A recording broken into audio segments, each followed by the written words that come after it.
तड़ीपार अमित शाह पर murder, kidnapping, गुंडा tax वसूली और गैर कानूनी जांच के आपराधिक केस लगे हुए हैं। मर्डर के आरोपी अमित शाह तड़ीपार और हफ्ता वसूली करके भी गृह मंत्री बन जाते हैं और खुद के ऊपर लगे 38 केस खुद ही खत्म करने वाला इतिहास का इकलौता अपराधी, गुंडा और जंगली मुख्यमंत्री है योगी आदित्यनाथ। भाजपा पैदाई अपराधी से हुई। यह अपराधी भाजपा का ही पाला हुआ है और भाजपा ने यही नहीं और भी अपराधी पाल रखे हैं। यह अपराधी योगी है, इसे सम्राट समाज में रहने का कोई हक नहीं है। राम राम जी भाइयों, संजय दत्त की फिल्म याद होगी आपको, वास्तव, जिसमें संजय दत्त जी को अदाकारी के लिए अवार्ड भी मिला था। जी, एक और वास्तव और एक 50 तोले वाला गैंगस्टर और एक और नेता और आखिर में एक और एनकाउंटर। ये ताजा उदाहरण बिल्कुल फिट बैठता है भाजपा और अपराधियों के लिए। जहां जहां भाजपा होगी वहां वहां अपराध भी होगा, और हो भी क्यों नहीं। भाजपा पैदाई अपराधी से हुई, फिर बनाया और चलाया भी अपराधियों ने, और अब सरकार में ही अपराधी बैठे हैं। तो जब देश ही अपराधियों के हाथों में है तो देश का नागरिक, बहू बेटियां कैसे सुखी और सुरक्षित रह सकती हैं। हमारे बच्चे अब नोबेल पुरस्कार की, स्पेस रिसर्च की या फूड इंजीनियरिंग की बात नहीं करते।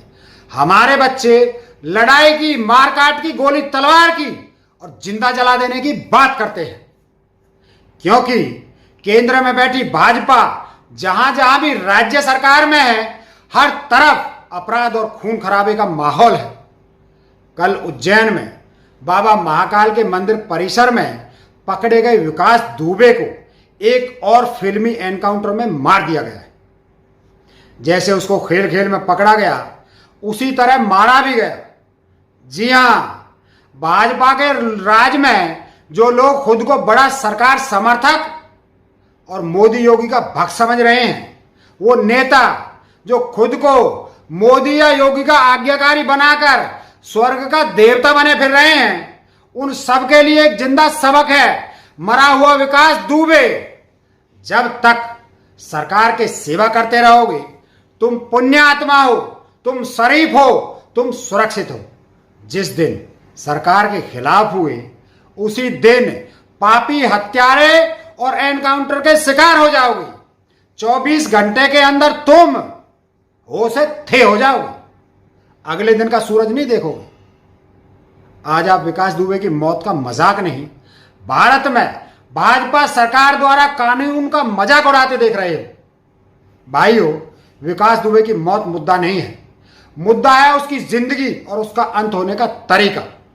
पहले उसे सरकारी संरक्षण दिया गया, जीवन भर उससे गैर कानूनी काम करवाए गए, और आखिर में फिर उसे कानून की धज्जियां उड़ाकर मार दिया गया। कल से एक ऐसा खेल शुरू हुआ जिसमें भाजपा और अपराध के रिश्ते को फिर एक बार जनता के सामने ला दिया। विकास दुबे कानपुर के एक गांव का निवासी, जिसका आतंक इतना था कि उसके भाई बहन के बच्चे भी इस खौफ में जीते थे कि कभी उनको भी ना मार डाले दरिंदा। उस स्थापित अपराधी ने भाजपा के बड़े बड़े अपराधी नेताओं से संबंध थे और सभी ने वो संबंध निभाए भी, लेकिन जब उसने 8 पुलिसकर्मी मार दिए तो योगी जी की खतरनाक पुलिस जाग उठी। वो पुलिस जिसने 1 घंटे में कांग्रेस की जो बसें 1000 बसें भेजी थी, उनकी कुंडली निकालकर उन्हें अनफिट घोषित कर दिया और वापस भेज भी दिया। वो चमत्कारी पुलिस जिसमें 2.5 लाख पुलिसकर्मी हैं, वो 5 दिन विकास दुबे का घर तोड़कर एक एक ईंट में विकास दुबे को ढूंढते रहे, लेकिन विकास नहीं मिला, जैसे मोदी जी को नहीं मिल रहा। फिर बताया गया कि वो हरियाणा आया, खट्टर साहब की सरकार ने भी खूब सेवा की होगी। फिर नई नई सरकार वाले मध्य प्रदेश पहुंचाया गया, और वो विकास दुबे जो कानपुर, फिर फरीदाबाद, फिर मध्य प्रदेश पहुंचाया गया, किसी पुलिस वाले को, किसी टोल पर लगे कैमरा को, ना किसी सिक्योरिटी गार्ड को वो पहचान में आया। लेकिन जैसे ही मध्य प्रदेश पहुंचाया, तो एक चमत्कार हो गया। जिस चेहरे को 3 प्रदोषों की पुलिस नहीं पहचान पाई, वे बिना मास्क के घूम घूम कर खुद ही बोलता रहा कि मुझे पहचान लो, और एक साधारण से सिक्योरिटी गार्ड ने पहचान लिया। उस साधारण आदमी पर सवाल नहीं है, सवाल उत्तर प्रदेश की, हरियाणा की और मध्य प्रदेश की पुलिस पर है कि एक अपराधी को वो पकड़ना तो दूर, पहचान भी नहीं पाए। अब सरकारी मीडिया और भाजपा के बेरोजगार समर्थक अपने काम में लग गए, लेकिन थोड़ी देर बाद जब सच सामने आया कि मध्य प्रदेश के ताजे ताजे गृह मंत्री किसी समय कानपुर के प्रभारी रहे हैं और उनके राज में विकास दुबे को पकड़ा एक साधारण से आदमी ने, तो भाजपा नेताओं की मिलीभगत जनता के सामने आ गई और गिरफ्तारी के वीडियो में विकास दुबे चिल्ला चिल्ला कर बोल रहा है, मैं विकास दुबे हूं, कानपुर वाला। अब देखिए तमाशा, जो भागता फिर रहा था अब वो खुद ही बता रहा है, मैं वही हूं, मुझे पकड़ के रखना, तुम लोग भाग मत जाना कहीं। वाह, कसम से कल कोई नाटक देखने की जरूरत नहीं पड़ी होगी किसी को। सरकार ही इतना खर्च कर रही है लाइव नाटक दिखाने में कि पुलिस को सुरक्षा की नहीं बल्कि एनकाउंटर की स्क्रिप्ट लिखने के 5 रुपए का इनाम भी नहीं देगा कोई। अरे मोदी जी की सरकार में योगी जी की गाड़ी पंचर हो रही है, कभी रास्ते चलते पलट रही है। अब इससे ज्यादा मनोरंजन और क्या चाहिए। खैर, मुद्दा है भाजपा और अपराध का। उत्तर प्रदेश में भाजपा, हरियाणा में भाजपा, मध्य प्रदेश में भाजपा।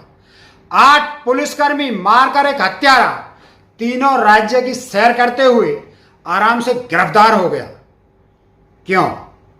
क्योंकि यह अपराधी भाजपा का ही पाला हुआ है, और भाजपा ने यही नहीं और भी अपराधी पाल रखे हैं। मैं आज बताता हूं कि भाजपा गले तक अपराधियों से भरी पड़ी है। शुरू करते हैं भाजपा के केंद्रीय मंत्रियों से। भाजपा की कैबिनेट में बैठे 22 मंत्रियों ने अपने घोषणा पत्र में स्वीकार किया कि उनके ऊपर आपराधिक केस दर्ज हैं। इन 22 में से 16 के ऊपर संगीन अपराध के केस चल रहे हैं। अमित शाह पर 5 आपराधिक केस अभी भी चल रहे हैं, लेकिन कोई कोर्ट उनके केस की पेशी नहीं निकाल पा रही। गिरिराज सिंह पर 6 और प्रताप सारंगी पर 7 क्रिमिनल केस चल रहे हैं। लगभग 39% भाजपा सांसद आज क्रिमिनल केस में फंसे हुए हैं। नितिन गडकरी, गिरिराज सिंह और अश्विनी चौबे पर तो चुनाव में उपद्रव करने और चुनावों में अवैध पैसा का उपयोग करने के केस चल रहे हैं। सबसे बड़ा गुंडा कोई नहीं है, सबके सब बड़े गुंडे हैं। एक है योगी आदित्यनाथ, जिन पर हत्या के प्रयास, दंगे भड़काने और जानलेवा हथियारों के उपयोग के केस लगे हैं। अब ये बताइए, ये कौन सा योगी है, कौन सा साधु है, कौन सा सन्यासी और कौन सा बैरागी है जो लोगों पर जानलेवा हमले करता है, हथियार लेकर दंगे भड़काता है, और जब खुद की सरकार आई तो सीधे 38 केस खत्म करने वाला कानून बना डाला। यही नहीं, गोरखपुर के मेडिकल कॉलेज में ऑक्सीजन कांड में 69 बच्चों की मौत हुई थी। उसके लिए कोई जिम्मेदारी योगी जी ने नहीं ली। उन्नाव में एक लड़की पर योगी सरकार के विधायक ने गैंगरेप किया और फिर केस के गवाह मारे और फिर उसी लड़की की कार पर ट्रक चढ़वा दिया। लेकिन योगी जी चुप होकर अपराध का नंगा नाच देखते रहे। फिर जून 2018 में एक वीडियो वायरल हुआ जिसमें एक बेगुनाह को जबरदस्ती गोमांस की तस्करी का केस स्वीकार करने के लिए धमकाया गया।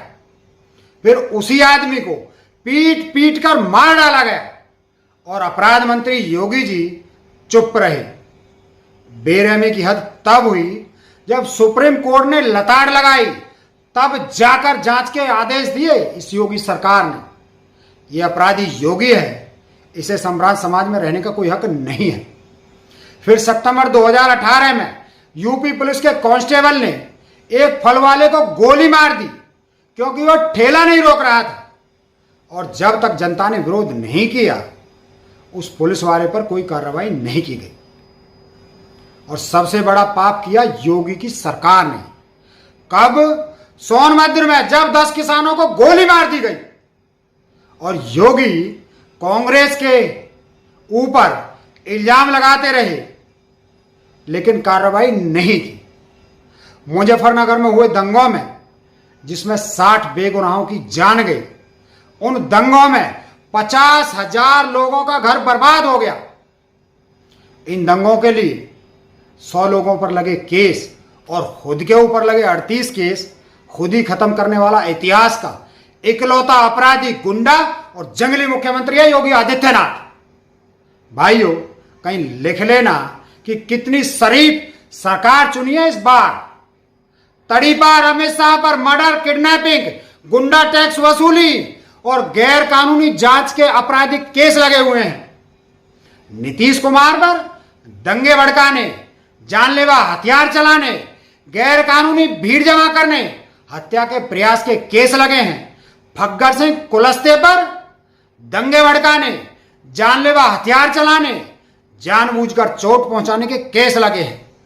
गुजरात मंत्री रहे शंकर चौधरी पर दंगे भड़काने और हथियार चलाने और क्राइम का माहौल बनाने के साथ एक फेक एमबीए का केस लगा हुआ है। अनुप्रिया पटेल पर मारपीट, सबूत मिटाने और लोगों की जान खतरे में डालने के केस लगे हैं। इनके साथ उमा भारती, मुकुल राय, बीएस येदियुरप्पा, महाराष्ट्र के भाजपा के अध्यक्ष राव साहेब दानवे जैसे अपराधी इस सरकार में भरे पड़े हैं। एक फैक्ट ये भी है कि वर्तमान कैबिनेट में लगभग 91% करोड़पति नेता बैठे हैं, जिनमें सबसे ज्यादा अमीर हरसिमरत कौर बादल, जो 217 करोड़ की मालकिन है। पीयूष गोयल 95 करोड़ के मालिक हैं। राव इंद्रजीत सिंह 42 करोड़ और खुद अमित शाह 40 करोड़ के मालिक हैं। अब इन मंत्रियों से कहो कि गरीबों की बात किया करें, किसानों की बात करें, तो क्यों करेंगे भाई? सबकी पुस्तक खाएंगी, इतना कमा रखा है। इससे भी ज़्यादा शर्मिंदा करने वाला सच ये है कि 58 मंत्रियों में से 32 स्वर्ण जाति के मंत्री हैं, जिनमें से 9 ब्राह्मण हैं, 6 शेड्यूल कास्ट, 4 आदिवासी और 1 मुस्लिम मंत्री है। इससे जाहिर है कि अब इस गुंडा पार्टी में विकास दुबे जैसा विकास ही हो सकता है। खुशहाली का विकास तो अब सपने की बात हो गई है। लेकिन जनता सब देख रही है कि कैसे योगी जी को ऊपर लगे केस खुद योगी जी हटा लेते हैं। मर्डर के आरोपी अमित शाह तड़ीपार और हफ्ता वसूली करके भी गृह मंत्री बन जाते हैं, और मर्डर तक के आरोपी आज संसद में बैठे 40 करोड़ छात्रों और 135 करोड़ नागरिकों के भविष्य को तबाह करने में लगे। हम अपने बच्चों को खून पसीना देकर अच्छे भविष्य की उम्मीद में पढ़ाने लिखाने के लिए दिन रात मेहनत कर रहे हैं, और सरकार नए नए विकास दुबे बनाने की फैक्ट्री चला रही है। जय हिंद दोस्तों।